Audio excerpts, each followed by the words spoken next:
ఇంతకుముందు ఫ్రిడ్జ్ ఎంత ఉండేదండి, ఇంత ఫ్రిడ్జ్ ఉండేది, ఇప్పుడు ఇంత అయింది. ఇప్పుడు గదే అయిపోయింది. పసుపులు ఉప్పులు కారాలు ఫ్రిడ్జ్లో పెట్టమని చెప్పాడు బాబు. మళ్ళీ ఫ్రిడ్జ్ టూర్ అంట, ఏదో హోమ్ టూర్ ఫ్రిడ్జ్ టూర్ అంట. దరిద్రం కాకపోతే ఎక్కడికి పోతున్నాం మనం? పురుగులు వస్తున్నాయా? పైత్యం పరాకాష్ఠకి వెళ్ళిపోతే ఎలాగా ఉంటుంది. మన పూర్వం వాళ్ళు ఏ ఫ్రిడ్జ్ లేకుండా ఎలా స్టోర్ చేసుకున్నారు, ఎలా కెమికల్ కలిపారా?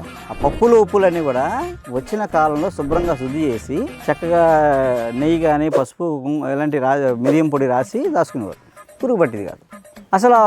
ఆ పసుపే యాంటీబయాటిక్. పసుపు పురుగు పట్టడం ఏంటి అంటే అర్థం ఏంటి? మీ పసుపు మంచిది కాదని.